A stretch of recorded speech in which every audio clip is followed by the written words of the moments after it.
আসসালামু আলাইকুম রহমতুল্লাহি বারাকাতুহু।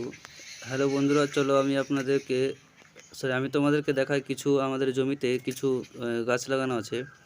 এখানে আমি একটা পেয়ারা গাছ লাগিয়েছি এবং এখানে দুটো পেয়ারার ফুল ধরে আছে ছোট ছোট। আর এই যে আমাদের একটা ছোট্ট লিচু গাছ, সেই ছোট্ট লিচু গাছে অনেকগুলো মুকুল ধরেছে। এখানে আছে শশা গাছ, এখানে খুব ছোট ছোট কয়েকটা শশা গাছ আছে এবং সেই গাছগুলোতে অনেক ফুল ধরে আছে। এই যে এখানে একটা শশা ধরেছে এবং আর একটা গাছে আর একটা শশা আছে। এইগুলো দেখতে পাচ্ছেন, এগুলো হচ্ছে ডাঁটা, আমাদের দিকে এগুলোকে ডাঁড়ি বলা হয় গ্রাম্য ভাষায়।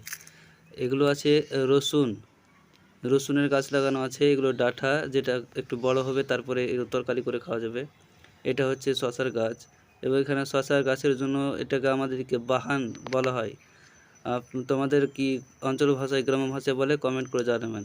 এখানে বেগুন ফুল আছে, বেগুনের গাছগুলো লাগানো আছে। এখানে বেগুনের গাছগুলোতে বেগুন হয়েছে এবং আবার নতুন করে ফুল ধরেছে।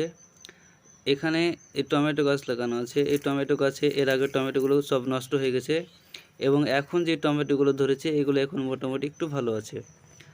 এখানে মোট 4টা টমেটো গাছ লাগানো আছে, বেশি নাই। এই যে এটা গাছেও অনেকগুলো টমেটো হয়েছে, টমেটোগুলো পাকতে লাগেনি। এইগুলো লঙ্কা গাছ লাগানো আছে, যেটাকে গ্রামে মরিচ বলা হয়, অনেকগুলো আছে। এখানে এটা বোড়ার গাছ, যেটাকে বরবট্টি বলা হয়, আমাদের গ্রাম্য ভাষায় বোড়া বলা হয়। এখানে ভুট্টা গাছ আছে, ছোট ছোট হয়েছে, নতুন লাগানো গেছে জমিতে। এই যে অনেক পুরো জমিতেই ভুট্টা গাছ লাগানো আছে। তার সঙ্গে অনেক ধরনের সবজি, লঙ্কা, বেগুন, টমেটো। এই যে এটা হচ্ছে আমার খুব ভালোবাসার গাছ, এটা হচ্ছে আপেলের গাছ। শশা, এখানে শশা লাগানো আছে, একটা নতুন শশা ধরেছে। এই শশাটা আশা করি বড় হবে। এখানে লাগানো আছে ঝিঙ্গার গাছ, ঝিঙ্গা আমাদের দিকে ঝিঙ্গা বলা হয়, যেটাকে গ্রাম্য ভাষায় তোরাই বলা হয়।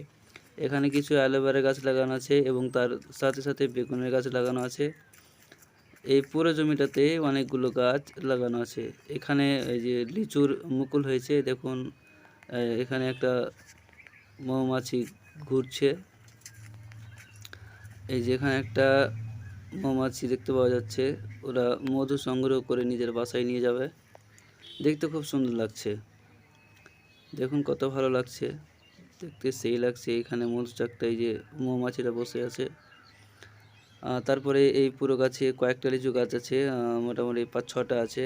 5-6টা গাছে মোটামুটি খাওয়ার মতো হয়েছে, বেশি হয়নি। এবার এখানে একটা পোকা বসে আছে, যেটা চোখে দেখতে পাওয়া যাচ্ছে না। এই যে দেখুন, বেশ মোটামুটি হয়েছে মুকুল, অত বেশি হয়নি। এই যে এখানে একটা পোকা বসে আছে, যেটাকে আমাদের এখানে ভুতনি বলা হয়। এই পুরো লিচুর বাগানটা, যেটা ছোট ছোট গাছ আছে, বেশি বড় নাই। এই যে পেঁপে গাছ আছে, এখানে পেঁপেগুলো চুরি হয়ে যাচ্ছে, তার জন্য ওইভাবে কাপড় দিয়ে বেঁধে রেখেছি। এখানে একটা পেয়ারা গাছ, এই যে দেখুন, এখানে বেশ কিছুটি পেয়ারার মুকুল হয়েছে, পেয়ারা।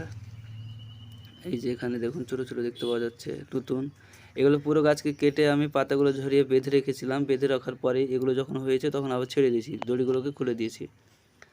এই যে এটা হচ্ছে আমাদের পুরো জমিটা। এখানে সজনা গাছ লাগানো আছে, ছোট থেকে আছে। এইখান থেকে সজনার পাতা নিয়ে গিয়ে খাই আমরা, এবং সজনা পাতার পেঁয়াজা খুব ভালো লাগে খেতে।